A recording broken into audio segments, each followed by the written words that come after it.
Hey guys, Jesse here, and today I'm going to be taking a look at my completed Master Grade Strike plus IWSP. Now this kit is from 2006, but the suit itself is actually from 2003. So this is the older Master Grade Strike and not the newer Strike RM, which is basically a version 2.0 with better articulation and proportions and so on and so forth. But having said that, I still think this kit is really worth getting in 2017. Mostly due to the price, but it just comes with so much stuff, and the suit itself actually matches the line art better than the Strike RM. So let's just go ahead and get into it. So I'm just going to talk about what I did first, and basically what I did was a weathering job, as you can plainly see. What I did was dry brushing of silver with some sponging of silver on the darker armor parts, and then sponging of black and brown on the lighter armor parts with some streaking using Tamiya Weathering Masters soot, which is just the black pastel, to kind of make these streaks. And overall, I think it came out really, really nice. I'm really pleased with my weathering job on this. I think I went a little heavy in some places, but my idea and sort of story behind the weathering is that it's towards the end of the war. There's not a lot of time to maintain and upkeep the suits. So, we just kind of have to get them running and get them out there to win the war. So the strike hasn't really had any R&R, so to speak. So there's just a lot of paint chipping and just a lot of stains and such. And yeah, I think it came out great. If you want to know in more detail about what I did make a work in progress series for this guy. And if you want to know how to do all this, I do have a few weathering tutorials on my channel, and I actually used the legs of this kit to demonstrate this paint chipping effect, so you can go ahead and check those out. So that's it for my weathering job. Again, really pleased with it, and I think it came out great. And there's some other things that I painted as well, but we'll talk about those when I get to the accessories. Now let's talk about the looks of this kit. And I have one thing to ask it. What are those? What are those? Why are his feet so big? Why does the strike have to have silly clown feet? They're just so long and wide, and for me, they make the strike look really awkward standing there. They look far better when this is up in the air, and thank God they give you a stand with this kit. But yeah, they really do match the line art, because the strike in the original anime and in the line art has some ridiculously huge feet. The no grade 1 to 100 strikes are even worse with the feet, so I feel like these feet take away from what is otherwise a pretty well proportioned kit. I actually prefer the proportions and look of this kit over the RM, because I do like the original line art more, except for those. But for me, the best part is the head, which most people have the biggest problem with when it comes to this kit versus the RM. I think it just looks really tough and mean, and I actually love how big this V-fin is, and I love how it's sort of tangential to the head, so it sits really flat against the head instead of swept back like the RM. It looks kind of awkward from the back though, because there's like no detail on the back of the V-fin, but yeah, I really like how this head looks, and I love the shoulders of the strike. I know on the RM there's sort of this black line or black cutout they put in the middle of it to sort of have some of the frame peek through, but to have this sort of nice big surface be broken up by a big line just really throws me off. And the armor overall, as you can see, has nearly no panel lines whatsoever, so kind of begs you to do something with it. But again, it matches the line art better. But I really do like the armor separation on this kit.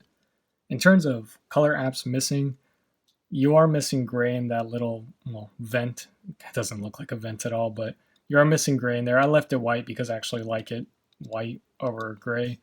And there should be gray in these vents, which I did paint, so those should be gray. They come white.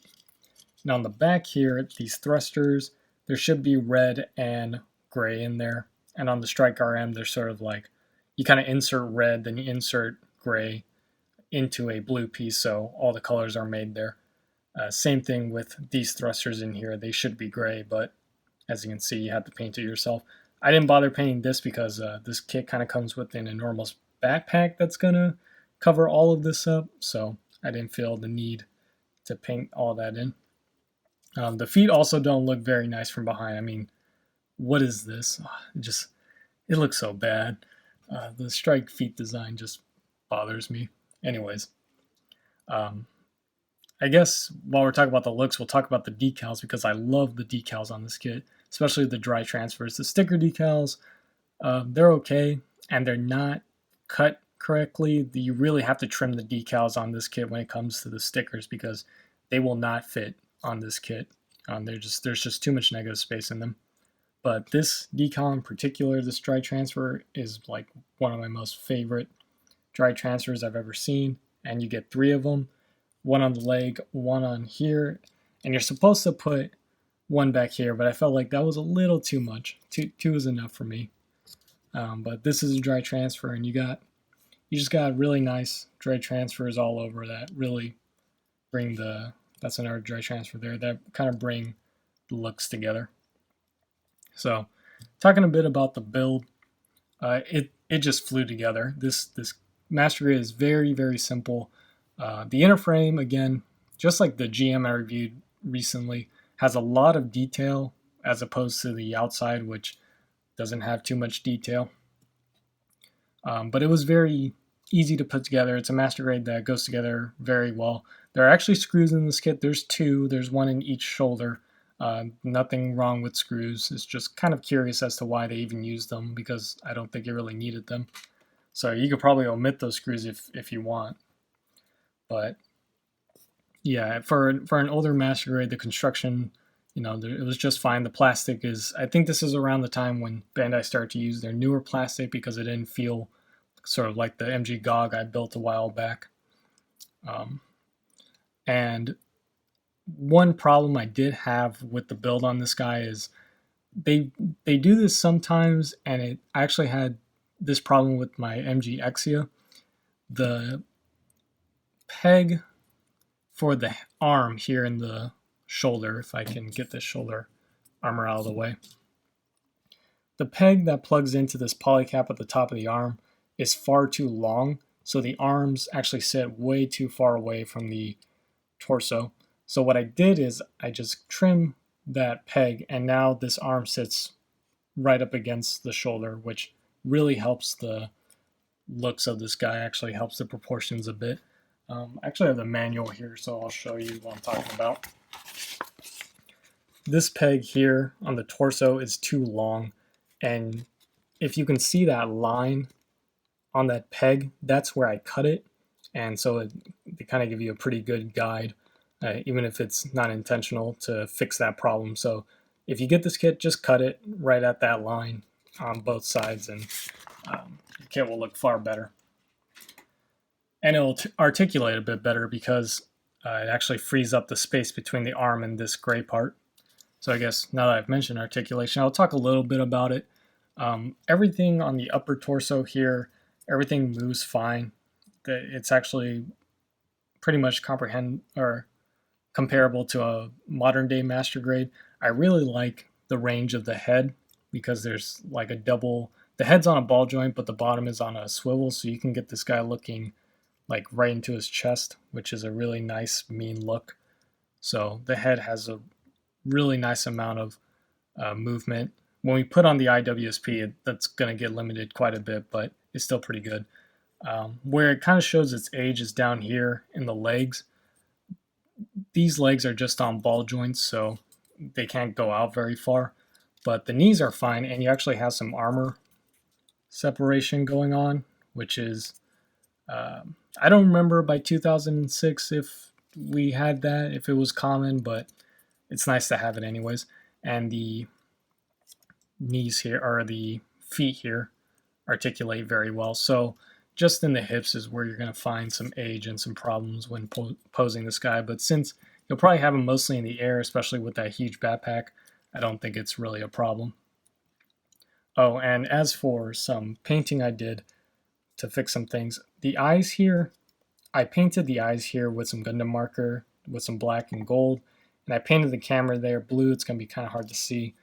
And that clear piece doesn't feed into the back, so that blue right there is actually white. So I painted that blue. And the reason why I painted those is because the stickers they give you for the eyes and the cameras aren't reflective. They're just flat. So this yellow here is just a flat yellow, and the blue here is just a flat blue. And that's not going to look good at all. These other stickers, these two go onto the fins of the I.W.S.P, and these go onto the shield, which I think that's a really strange color app. I'll point it out when I get to the accessories. But in any case, I also painted the pistons down here. These don't function, they're just there for looks. But yeah, proportions, build, everything was very fun, very nice. My only problem really are the pegs in the arms and the hips. Now let's take a look at the accessories, and we'll start out with the boring ones. So here are the Armour Schneiders.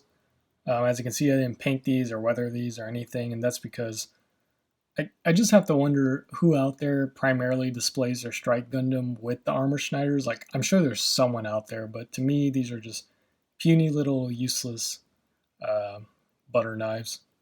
But you can store them in the shield or in the side skirts, and the kit can hold these just fine.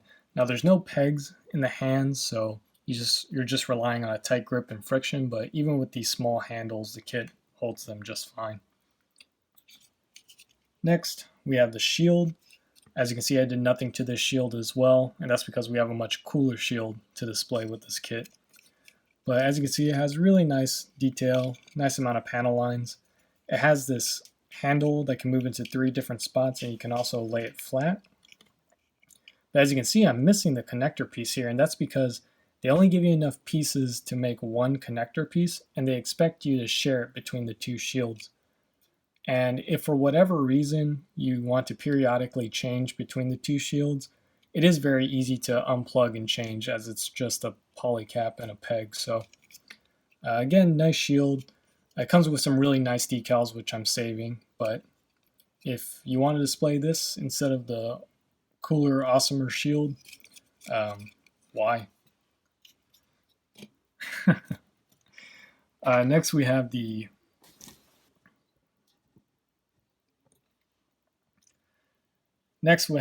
beam rifle.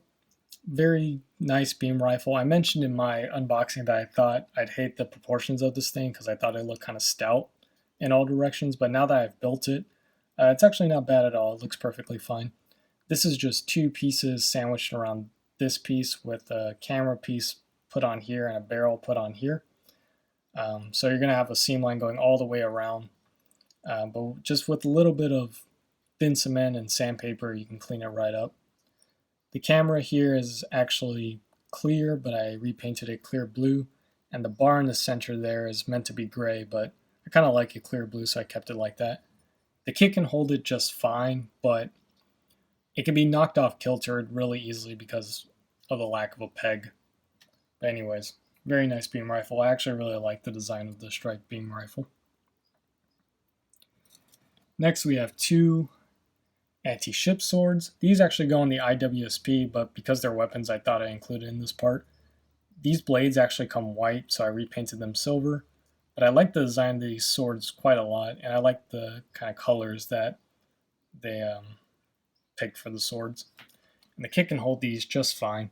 You kind of have to find the right position for the thumb and fingers and palm, but once you do, they're not going anywhere, as you can see. But there's those. Now, these are all cool and all, but a more impressive anti-ship sword is the Grand Slam here. This is just one big ass piece of ship smashing weaponry, and it's very, very impressive. This blade also comes all white, so I repainted it silver just with the spray paint. As you can see, it came out really nice. This can actually fold this way, and this can go that way. Not sure why. I think most people will just have it in this configuration, but the kit can actually hold this thing with one hand, even with how small that handle is. If I can ever close the fingers here. Yeah, it doesn't have too tight of a grip on it, but it'll never drop it. It'll be a little floppy, but you can actually get some really cool poses out of this sword. You just have to kind of finagle it, but it can be held with two hands easily, especially with the nice articulation of the upper body. You can get both hands on this thing pretty easily. But yeah, there you go. There's the Grand Slam. Very cool weapon. And I think this is the only kit where you can get a 1:100 scale Grand Slam. And finally, my favorite accessory and the reason why I got this kit, the combined shield. This thing is just freaking awesome. I love the design of this weapon slash shield. It's really, really reminiscent of the Goof Customs weapon. I think pretty much directly inspired by it. Has an awesome Gatling gun here. As you can see, I repainted this. This all comes gray. I repainted the end parts gunmetal and then these parts silver and did some detail painting. The bar here came white. It's actually part of this larger white piece, but I repainted it. And the bar here comes gray, and I also repainted that. Here's the connector piece I was talking about. It swivels so you can put it on the left or right arm, and this bar is what the Gundam can hold on to. Now, as you can see, a piece of it just kind of came off, and it's meant to be able to come off really easily because this is the beam Boomerang, and the decals on these two things are actually really cool. It actually says beam Boomerang on there, and it actually says combined shield on that decal, so they're actually legible, which is really cool. But this comes with a beam effect part. If I can get it in there. And the Gundam can actually hold this, even with that thin handle, of course. You kind of have to sandwich it between the finger and the knuckles there, but there you go. There's the beam Boomerang. And I don't know what witchcraft in Gundam Seed allows for beam boomerangs to return back to the mobile suits, but it's still a really cool weapon. And on this shield, just to quickly mention something, these blue stickers go right here in this sort of vent. And I'm not sure who would ever ruin this beautiful shield with a strange bright blue color app like that, but I wouldn't recommend it. But yeah, again, I just love this weapon. It's so cool. And the kit can hold onto it and it doesn't drag down the arm at all, even though it is quite heavy. The joints are strong enough. I think it's actually due in part to the screws in the torso. A little drawback behind all these accessories is that there's no real place to store all of them. You can store the anti-ship swords on the I.W.S.P and you can store the Armour Schneiders in the side skirts, of course, but everything else, like the beam rifle, the other shield, the Grand Slam, there's no way to store them on the kit, so it's a bit of a shame. You could probably mod the I.W.S.P some way that you can put them on the I.W.S.P, and that would be really cool, but out of the box, there's no way to store your extra accessories. So I've got the Gundam up on the stand here for the time being, and I've had to pull my camera back here because I'm about to attach this monstrous thing onto the back of it. This is the I.W.S.P itself. This is a very, very nice backpack. As you can see, it's very, very big, and it sticks out the back very far, and we'll see that when we attach it to the Gundam. But this is very detailed for its age. You even got like little details here where it plugs into like the back little ports of the Gundam as if it were real. And you've got nice detail on the vents here. Unfortunately, the color separation isn't good enough that the engines in there are, or the turbines in there aren't gray like they should be. This whole thing is just a white piece, but the construction of this was very nice simply because these wing pieces are just one piece with the white pieces going on there. Sometimes wings on certain kits on backpacks and such are two pieces that are snapped together then plugged in. Fortunately here that's not the case. These cannons can go up really far, and actually swivel left and right. The decals on this thing are actually quite nice too. On the different parts or different weapons of this thing, you've actually got little sticker decals that actually read what they are. So this actually says 180 millimeter cannon, and this says like railgun, and this is anti-ship sword. It's very, very cool. Under here, you've got some nice sort of piping detail. I went ahead and painted that in. And as you can see, there's a simulated piston there, but it's not actually working. This little part in the front. Wish that was an actual working piston because it looks a bit awkward when you have it extended like this. When it's down like this, it looks pretty good, but otherwise it looks a little silly. These little parts here are where the swords will plug in, and we'll do that here in a second. But this actually has a ball that plugs into a ball joint, but you can only really get this kind of movement. And actually, now that I've freed it up, okay, never mind. You've got full ball joint movement there. For a while, I could only do this, but I guess you just kind of have to mess with it, and it'll start to, there we go. It'll start to free up. So never mind. There goes my complaint right out the window. These little flaps can open and close for the turbines here. And these little thrusters can move up and down. And the wings can go up and down just fine. Really good range of movement. They don't swivel or anything, so that's a bit of a disappointment, but I don't think you really need that too much for a jet type of backpack like this. But the construction of this thing was very, very fast for something so big. It's a lot of just big pieces just kind of slapped together real quickly. But anyways, let's go ahead and attach the swords. I'll do one just for demonstration's sake, but they actually go in this way, and they're just held in by friction. So for those who are painting, just be wary that that's just held in by friction. So you might want to just decide if you're going to have the swords in there or not, because I'm sure that'll scratch the paint. Now to go into the back of the Gundam, we're just going to plug this into its back. So you can see there into this black polycap. I think it's best that if you point the head forward and spread the arms a bit to allow clearance for the swords, kind of get these all straightened up. Just kind of complete the docking sequence. And there you have the strike with the I.W.S.P. Now, as you can see, one problem that can kind of happen is after a certain point, lean the Gundam backwards, this backpack will start to take over the weight. But if you lean him pretty much all the way forward, the weight issues are kind of non-existent.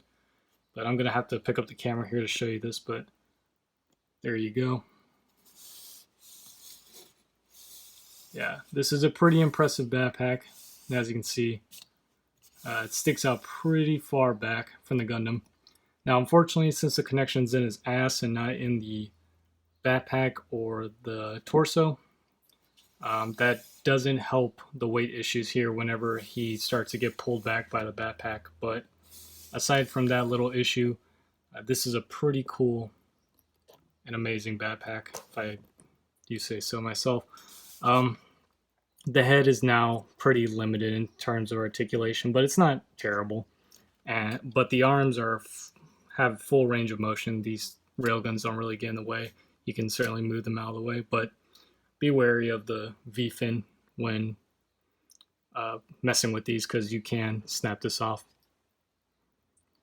But yeah, this is a pretty awesome setup here, and I do much prefer the IWSP over the Ale Striker pack. And once you've got it all set up and going on a stand with that combined shield and his sword, or his combined shield and the beam rifle, or whatever combination, you'll find that this guy looks pretty awesome. And that's probably the best thing about this kit, is just the amount of stuff you get and the amount of options you have for displaying this guy. You'll need a pretty big space to display him, but once you make space for him, he'll definitely be an eye catcher of your collection. Depending if you do something to him. Even if you straight build this guy out the box, just the sheer mass of this guy's backpack is sure to attract some attention. So in conclusion, yeah, great kit. Definitely worth getting nowadays, even if it's over 10 years old. But that's all I got to say about this kit. Thank you guys for watching, and I'll catch you all next time. Bye-bye.